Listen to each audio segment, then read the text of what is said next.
Olá, pessoal, tudo bem? Bom dia, boa tarde, boa noite, não importa quando é que você vai assistir a esse episódio.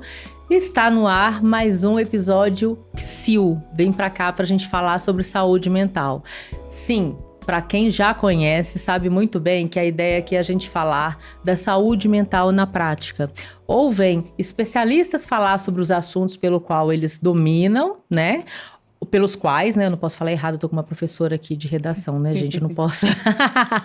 Ou vem pessoas falar das suas histórias, né? Das suas eventuais dores. E aí, elas também contam como é que elas conseguiram transformar essas histórias.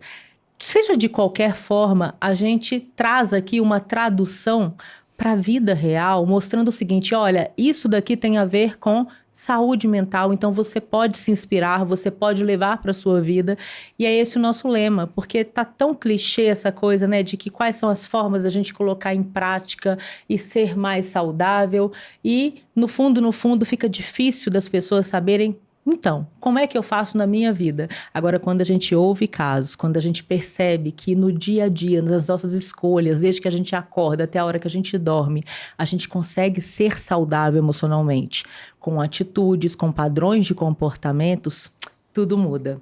E aí, agora eu vou apresentar a minha convidada, gente, uma predestinada, tá? Ela é uma mulher muito chique, né? A Juliana Ferrari, olha isso, que sobrenome lindo. Ela é, gente, professora de redação. É uma mulher que eu tenho uma grande admiração, não só como o exercício da profissão dela, mas como mulher mesmo, como mãe, né? Como vários papéis que ela exerce. E hoje ela vai falar pra gente, olha o tema que legal, hein? Vem Enem ou além, tipo isso, né? Porque tem gente que tá assim louco, fazendo muita coisa. Ela também, não é só essa questão do Enem, né? Assim, quando a gente fala de redação, é também para vestibulares, para uma série de provas que as pessoas têm que fazer e que eventualmente vão precisar aplicar ali uma redação mais técnica. Então, ela tem aulas super interessantes e assim, com as aulas da Ju, todo mundo aprende a amar redação. Porque, querendo ou não, na vida, a gente em vários momentos tem que elaborar, a gente tem que escrever alguma história, né, Ju? É isso aí. Não é só na hora da prova, né? É isso aí. É sempre um prazer, né? Bom dia, boa tarde, boa noite para vocês aí que estão assistindo a gente. É sempre um prazer estar aqui, né, conversando esse bate-papo, né, de comadres, vamos assim dizer. Exatamente. Né? E nesse cenário maravilhoso também que nós estamos aqui hoje. Então, é um prazer estar aqui. Né, obrigada aí pela apresentação, né, me sinto tudo isso também, né, sei que muitos dos meus alunos, muitas vezes não sentem esse amor todo, né, essa empatia toda, mas é um prazer sempre estar aqui, sempre para falar, né, tanto da questão da redação em si, né, que prepara o aluno, né, para entrada, porta de entrada para um vestibular, quanto também na questão de concurso público também, né, então os concursos públicos também pós, né, faculdade também exigem redação, então, e até para a vida, né, porque assim, a gente precisa aprender a argumentar, aprender a colocar o ponto de vista, nosso ponto de vista, né, que não aceitar todas as coisas do jeito que elas vêm, né, então a gente tem que aprender também a fazer isso durante o nosso dia a dia, né. E a gente vai falar um pouco sobre isso, tá, gente? Porque assim, quando você pega, o que a Ju vai falar aqui pra gente sobre como a gente estrutura, né, então uma redação, isso tem a ver, você pode usar para várias coisas na sua vida, para quem tá nas redes sociais, para você se estruturar para fazer um roteiro. Eu não tô dizendo que você vai pegar essa receita e usar exatamente igual, mas é um modo de raciocínio que vale para a vida. Você vai buscar embasamento, você vai buscar se informar.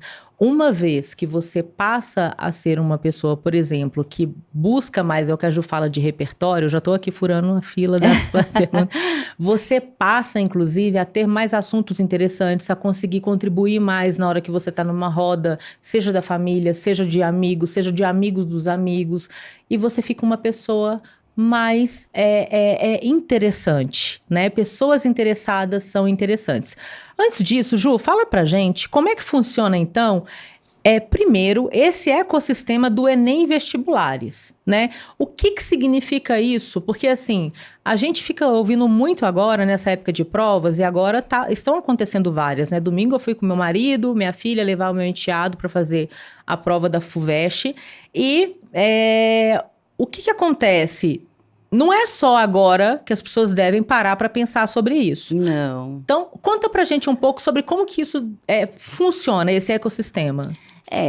O que acontece, assim, é um ecossistema que, assim, logicamente, ele é alimentado muito, né, grandemente pelo Enem, porque o Enem, ele é uma porta de entrada, né, de acesso a diversos, em 2 aspectos, né, então, em universidades federais e também uma porta de acesso para as pessoas terem acesso a vestibulares, né, a universidades, né, principalmente pessoas que estão ali em classes sociais mais baixas, né.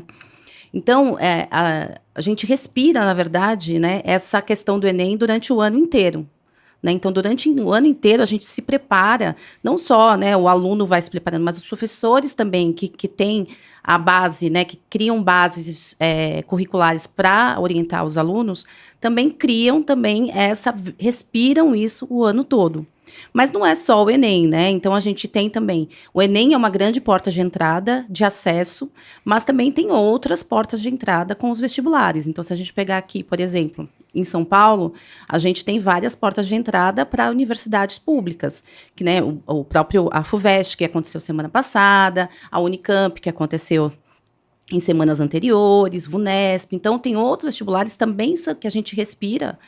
Depois que a gente dá, acabou o Enem, não, mas tem agora gás novo para poder seguir os outros vestibulares, né? Uhum. Então, assim, a ideia é que o ano todo a gente esteja se preparando para isso, não somente, né, nos 47 do segundo tempo, que acontece muito, mas a ideia inicial, né, e a nossa orientação é sempre que ali já em fevereiro, no máximo março, o aluno já esteja ali, né, já se preparando, conhecendo as suas deficiências, conhecendo o que ele precisa fazer para poder, né, ter uma boa orientação e ter um bom resultado lá na frente. E né? já falando um pouco disso, né? Aí você já começou a falar um pouco disso. O que é importante para cada aluno ou cada pessoa que vai prestar, né, o Enem ou um vestibular, ou seja, qualquer prova, se organizar para fazer uma boa redação? A organização é fundamental, porque e a organização de estudos. Então, conhecer que tipo de método você melhor se adapta no estudo. Olha que legal. E isso não só na redação, né? Isso também para as questões, né? Para a parte do vestibular em si. Mas para a redação, você também tem que se conhecer. Então, conhecer que tipo de... Por exemplo, eu tive alunos agora nos 47 do segundo tempo que não sabiam a mínima estrutura de uma redação do Enem. Então, estavam perdidos ali, e ali, assim, é muito mais difícil você trabalhar com um aluno desse, aos 47 do segundo tempo, do que trabalhar com um aluno que você veio desde março, dando uma mentoria, dando um acesso, né, destrinchando repertórios, destrinchando técnicas. Então, é muito mais fácil trabalhar com os alunos assim. Mas a organização é fundamental nesse estudo, né, nessa adaptação. Até para você tem que se conhecer melhor, né? Conhecer que tipo de método você melhor se adapta de estudo. Então, cada pessoa tem um método diferente para estudar, né? Então, eu gosto de fazer anotações, eu gosto de fazer anotações coloridas, né? Tanto que aqui está cheio de anotações coloridas, Uhum. bem canetinhas de professores, né? Tem gente que gosta de ficar ouvindo, então se grava falando, né? Tem gente que assiste, então gosta de ver podcasts, gosta de ver documentário, gosta de ter acesso a filme, gosta de ouvir, por exemplo, audiobook. E cada um vai se adaptando ao seu jeito. Então, as pessoas precisam aprender, nessa organização, a se conhecer a forma como aprende melhor. Uhum. E aí, adaptando esses métodos. Então, eu vou fazer mapa mental, eu vou fazer a técnica Pomodoro. Então, eu vou estudar 20 minutos, vou parar 5 minutos, e vou fazendo aí vou parar para tomar uma água, comer alguma coisa, assistir algum vídeo, né? Escutar uma música, porque tem pessoas que se adaptam melhor assim também, Uhum. né? Então, cada um vai se adaptando e organizando o seu tempo, mas a ideia é que você precisa se organizar.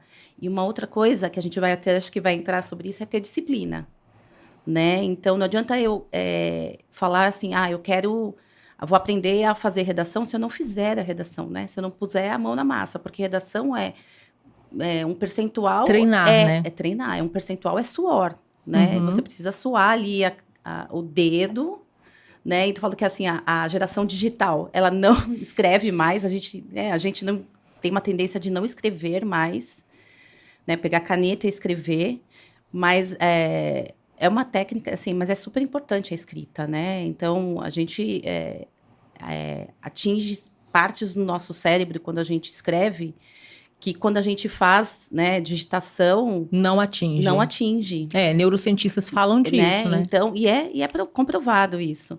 Então, as técnicas de redação, a grande, né, a percentual enorme é suor.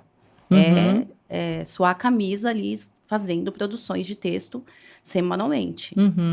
E aí você fala também bastante sobre a questão de repertório, né? Que tem a ver com o que você consome de conteúdo, né? Sim. Fala pra gente um pouquinho do repertório. Então, o repertório, ele é super importante, né? Porque, assim, a gente vê hoje em dia que muitos alunos, eles reclamam que eles não têm repertório.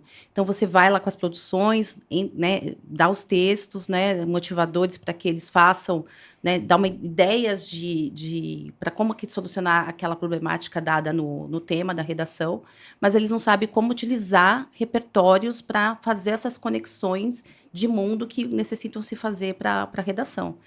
Então, e eles falam que não tem repertório, mas assim, porque a gente, hoje em dia, né, a geração mais nova, eles têm uma tendência a não ler mais, né, ler livros mais, né, mas, ou achar que repertório é só leitura de livros, mas não é, na verdade, o repertório é tudo, né, se você vive num mundo, né, conectado como a gente vive hoje, não dá para dizer que a gente não tem nenhum repertório, né, então...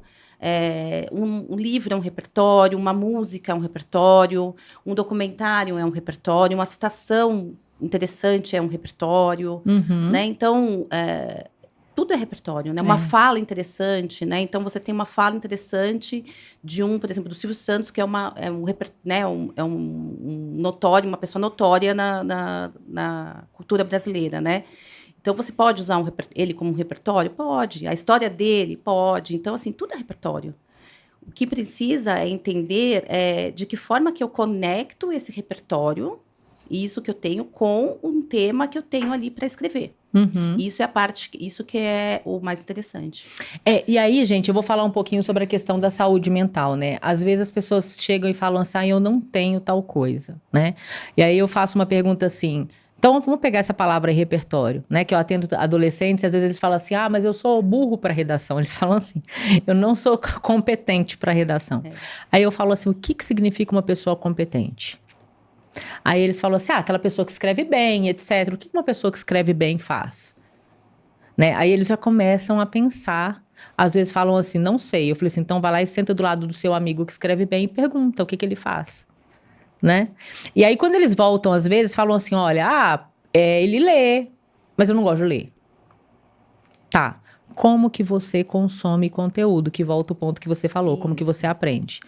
Eu gosto de ouvir, eu gosto de escrever, ou eu gosto de digitar, né? Eu gosto de ver alguma coisa e digitar, né? Eu gosto de copiar, eu gosto de jogar. Então, por exemplo, quando eu fazia inglês, a minha professora falava assim, meus melhores alunos são os que jogam, jogam muito, porque eles aprendem o inglês no jogo, né? Então, quem disse que a sua relação com o mundo digital não te traz repertórios? Sim.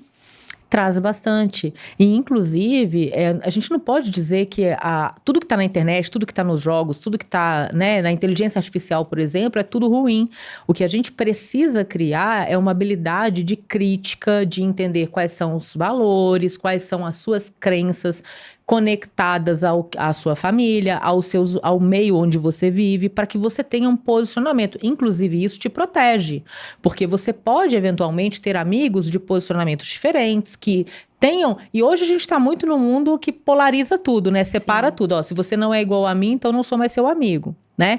Então, isso facilita para que você consiga, inclusive, conviver com as diferenças. Está faltando muito isso, da gente verdade. gostar das pessoas e respeitar as diferenças e falar assim, olha, aquilo que não nos une, a gente então não vai entrar em atrito aqui. A gente pode nos unir por aquilo que é comum, né? Porque é uma forma saudável de alimentar uma amizade. Inclusive, definir que nem toda amizade você precisa ir até a página 1000. Uma você vai até a página 10, a outra até a página 5, a outra até a 50. Né? Então, você vai fazendo escolhas. E aí, dentro dessa lógica, você está criando um repertório de análise crítica, né?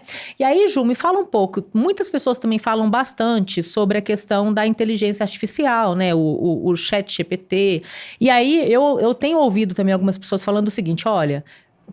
até professores falam assim, olha, você pode consultar e você pode pegar essa informação, conflitar com outras, porque lá normalmente não fala muito de fonte.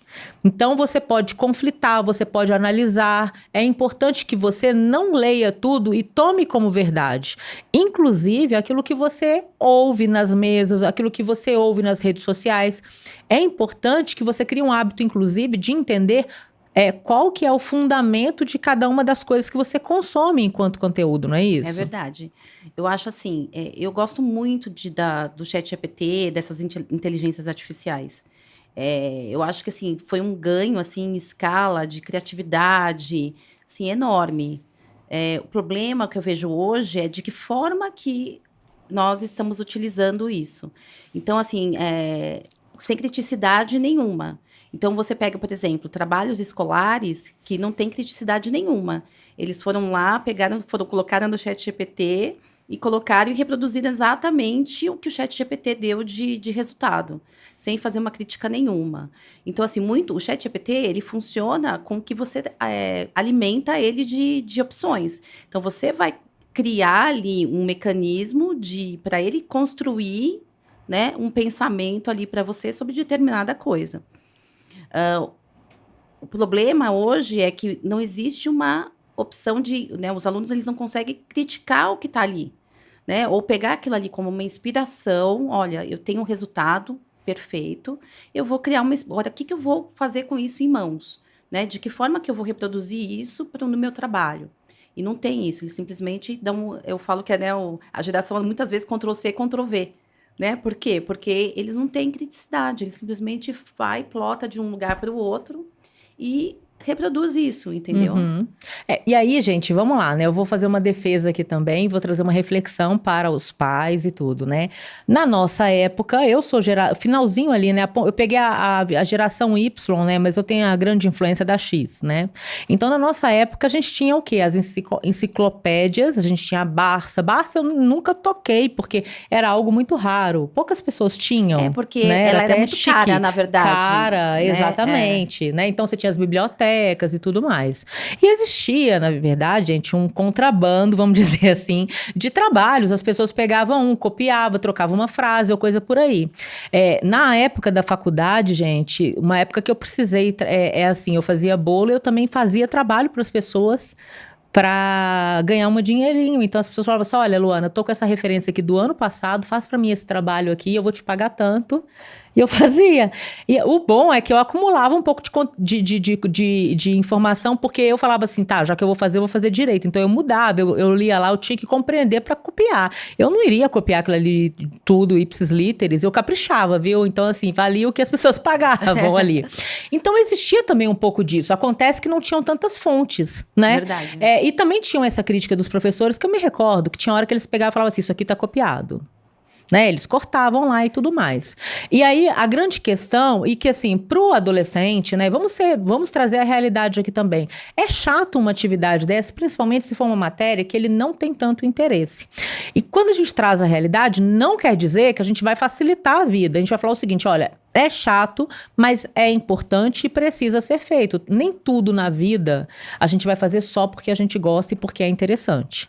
Então, aqui também entra até um outro ponto que eu estava para falar aqui, sobre a questão de identificarmos aquilo que a gente não gosta tanto e criar estratégias para tirar da frente, que é um ponto importante, que é a questão da disciplina, né? Então, nós como pais, a gente não precisa aliviar a vida para o filho, mas é ser realista e falar assim, olha, você não gosta tanto disso, ou você não é focado em exatas, ou você é mais de humanas, mas aqui como é que a gente administra isso, fazendo o melhor que você pode, com o que você tem em mãos. E mais um outro ponto, né? Você também vai descobrindo as suas fraquezas, aquilo que você não dá conta.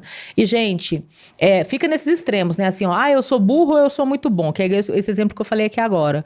Mas, quando a gente fala de fraqueza, é assim, olha, eu não sou tão bom nisso, eu vou fazer o meu melhor esforço, eu não vou me comparar com o fulano, porque o fulano eu sei que ele é muito bom, então quando eu olho dessa forma não é justo, mas eu posso olhar o meu esforço, eu estou me esforçando, fazendo o meu melhor, me dedicando, isso no lado da saúde mental. Como que é nessa parte mais técnica aí, Ju? Então, aqui eu falo também que os pais também, né, eles têm uma grande parcela na orientação também, na observação dos filhos, né? Então, a gente sabe, né, se você tem mais de um filho, ou se você tem um filho só, você sabe um potencial que aquele seu filho tem em um certo determinado assunto, e em determinado assunto não tem. Então, mesmo na orientação, cabe aos pais também dar aquela orientação de quais são os pontos que você tem que são melhores, os pontos mais fortes, os pontos mais fracos, até para que muitas vezes o adolescente, né, o jovem, ele está perdido, né, ele está meio, né, surfando em várias ondas, ele quer estudar tudo ao mesmo tempo, então, assim, muitas vezes ele está estudando matemática, química, física, biologia, redação, português, literatura, e aí tem ler os livros das universidades, aí cada universidade tem um rol, né, uma gama de livros ali enorme para ler, de clássicos de literatura, então, assim, é muita coisa. E se ele surfar nessa onda de querer fazer tudo ao mesmo tempo... vai dar ruim, vai dar né? ruim. Então, vai criar crise de ansiedade, crises, né? Pessimismo, vai travar, vai chegar na prova, não consegue lidar com aquelas adversidades da prova, porque tá calor, tá frio na sala, tá calor insuportável. Desiste. O barulho tá enorme. Então, assim, por exemplo, tem alunos que tá fazendo redação na sala, começa muito barulho, porque tem barulho na sala, ele não consegue, ele trava, ele não faz a redação. Por que você não fez? Porque eu não consegui dar o meu melhor. Não consegui eu pensar. Travei, não consegui pensar. Então, assim, cabe aos pais também dar aquela direcionada, né? Então, assim, você é bom em exatas. Então, vamos pegar exercícios para fazer, né? Que são exercícios que você já tem mais familiaridade. Vamos focar agora no que você tem mais dificuldade. Então, seja uma questão... as questões de humanas, seja na própria redação. Então, tem muito aluno meu que é aluno mesmo, você percebe, quando começa a escrever, é aluno totalmente de exatas. E aí tem uma dificuldade maior de escrita, né? Então, focar mais nessas questões, né, da desenvolvimento de redação, desenvolvimento da escrita, interpretação de texto, porque hoje a gente tem um grande problema que os alunos, eles não sabem interpretar textos. E o Enem, por exemplo, as questões do Enem são totalmente interpretativas, né? São interpretações de texto, que vem um texto gigante para o aluno, e ele tem que interpretar o texto para fazer as respostas. Então, assim, você tem que, muitas vezes, ou os pais, ou ter um mentor, um psicólogo, que consegue fazer essa adaptação do jovem, do adolescente, para que ele consiga mapear as suas fraquezas, né? Ju, você está falando sobre pontos aqui muito importantes, porque está me trazendo aqui uma questão sobre a pressão, né? E às vezes eu ouço pais falando assim, bom, eu pego pesado mesmo, porque senão não vai dar certo, eu pego pesado, é como se fosse assim, eu cobro 10 para sair o 8 no mínimo, né? Eu cobro o máximo, porque se eu não cobrar, meu filho vai desandar. São crenças, né? É como se a gente pensasse assim, olha, para que uma muda se transforme numa árvore muito forte, né? Eu vou quando estiver numa tempestade, eu vou colocar, porque esse excesso de água vai garantir que ela seja mais forte. E na verdade, o contrário. Né? Quando a gente quer que uma muda de planta ali se transforme numa árvore grande, né, e que ela tenha todo o potencial, a gente a protege, a gente não vai colocar numa tempestade, porque claramente ela inclusive pode morrer pelo excesso de água, né? A gente não vai expor ao sol extremo, a gente não vai expor a dor ao extremo. Então, muitas vezes isso tem a ver com as marcas, com o legado, com o histórico da criação desses pais que passaram por dificuldades. Sim. Muitos até falam assim, bom, eu passei por tudo isso, foi assim e eu estou aqui. Mas não quer dizer que não foi um processo doloroso, que não foi um processo que deixou marcas. Tanto deixou marcas que você está repetindo padrões. E um grande ponto é que, quando nós estamos sob pressão, nesse nível, com muita cobrança, e quando, por exemplo, um aluno ele pensa que, ao chegar em casa, ele tem que levar o 10, se ele tem o 7 na mochila, ele vai se sentir frustrado e não amado muitas vezes, porque ele vai entender que ele só vale o amor e a admiração da família se ele tem o 10. E hoje você falou aqui sobre ansiedade, falou sobre alguns sintomas que são sintomas muito verdadeiros e presentes hoje na sociedade. Sim. Né, e que estão acontecendo. Acho que vale muito aqui essa reflexão, né? E essa questão sobre a pressão, né? Entra aqui também a questão sobre a carreira, né? E você acabou de falar aqui sobre a questão do papel da família, né? Pra gente finalizar, Ju, fala pra gente sobre essa questão da pressão sobre a carreira, porque querendo ou não, no final das contas, a gente tem aí um monte de alunos também que saem do terceiro ano e muitas vezes eles têm que, olha, eu tenho que dar uma resposta social. Eu tenho que dar uma resposta para minha família de que eu não serei um desempregado. Eu tenho que me tornar um estudante de universidade, então eu preciso dar uma resposta. Você vai fazer o que agora? E agora? Você está pensando em fazer o quê? E se ele ainda não tem certeza, ele vai ter que dar alguma resposta. Eu acho que isso é uma pressão muito social, né? Eu acho que a gente traz, né, de gerações passadas, essa questão arraigada de que chegou na época do terceiro médio, tem ali 17, 18 anos, precisa urgentemente procurar uma profissão, se especializar em alguma coisa, ou abrir um negócio, ou arriscar.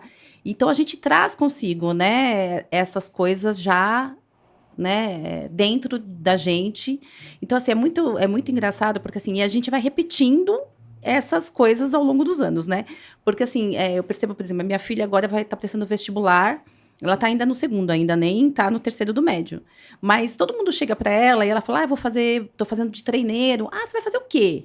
O que você vai escolher? Calma, ela tem 16 anos ainda, sabe?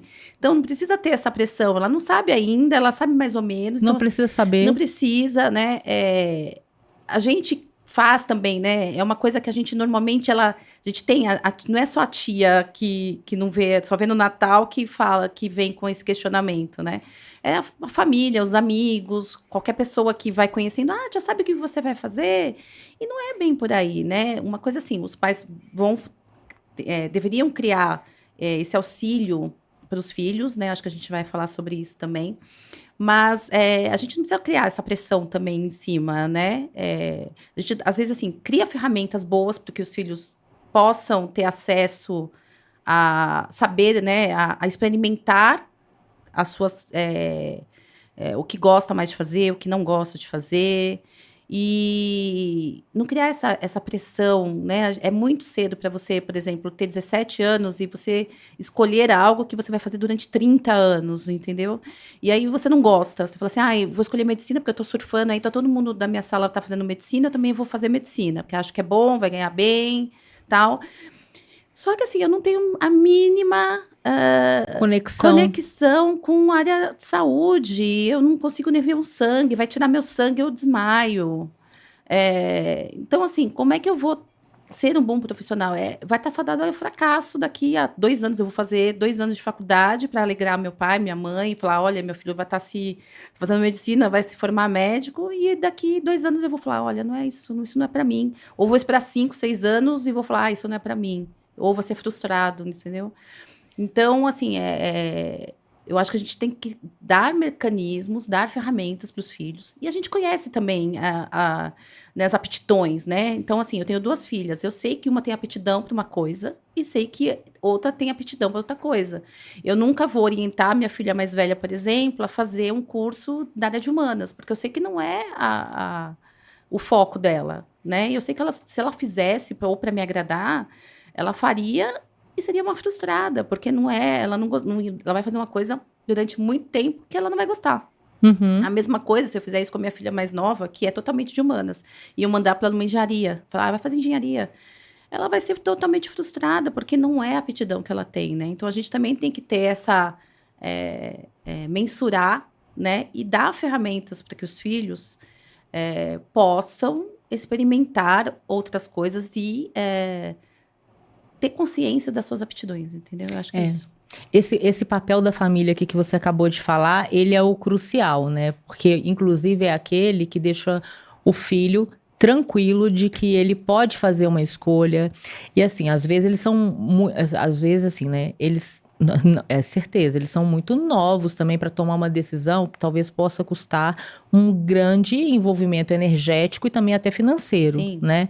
Então, não estou dizendo aqui de deixar a coisa degringolar e falar, quando você quiser, você pense, mas de fazer o que você está trazendo, que é de ajudar, orientar, ajudar a explorar, falar, olha, se você é mais dessa área, vamos explorar o que existe, vamos buscar ajuda profissional para fazer um teste, para entender seus talentos, onde você consegue aplicar, como que você consegue fazer dinheiro com os seus talentos. Sim. N possibilidades você pode aplicar, não ficar pensando só em uma carreira, porque existem carreiras que mudam os anos e elas, inclusive, desaparecem. A gente tem que pensar só nisso, Sim. né?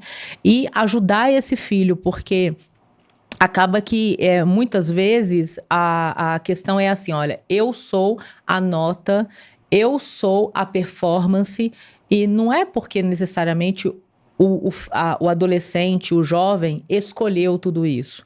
Existem cobranças que são, inclusive, implícitas, entende? Se eu faço festa quando ele é nota 10 e quando ele é nota 7, 8, inclusive, às vezes, aquela matéria que ele não é tão bom, mas ele se esforçou e eu nem percebo isso porque eu tô focado em nota, eu tô focado em performance, e isso para mim é indiferente, eu estou mostrando que, de fato, meu filho é a performance dele.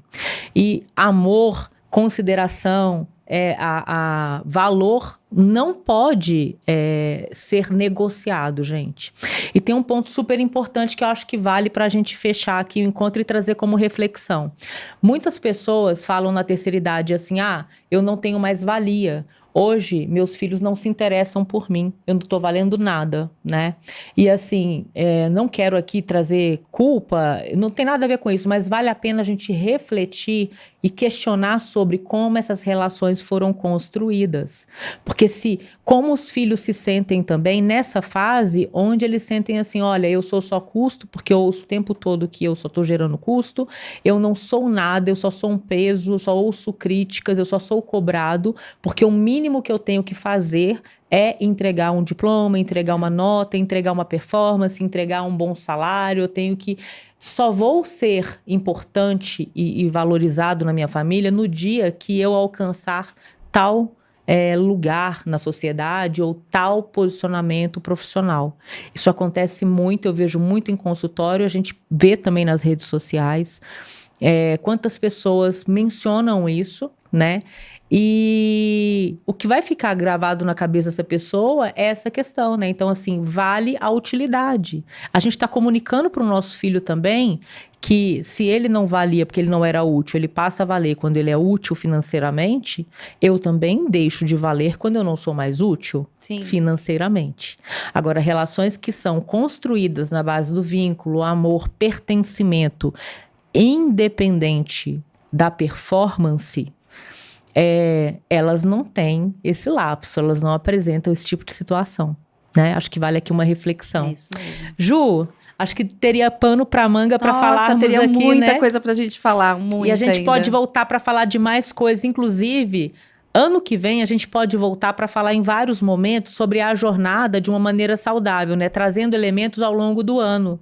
Porque ajuda as pessoas, traz aqui um repertório para quem quer se preparar, sem a correria, né? Agora a gente está falando aqui basicamente pós-provas, sobre essa reflexão. E ano que vem a gente pode falar sobre como se preparar de uma maneira legal. Pode ser. Podemos, né? estou aberta a voltar aqui sempre. É isso. Então, eu vou pedir para vocês que curtam, compartilhem, comentem também aqui. E olha só, gente, se essa mensagem, se o que vocês ouviram aqui ecoou e vocês lembrarem de alguma pessoa que precisa, compartilhem, isso é muito importante, porque conhecimento, e principalmente esses, né, que ajudam para que as pessoas possam se organizar diferente, possam, de repente, ter ali uma provocaçãozinha e mudar algum comportamento, isso ajuda muito, tá? Isso é verdade. Então é isso, obrigada. Obrigada. E beijo para vocês, até a próxima. Beijos.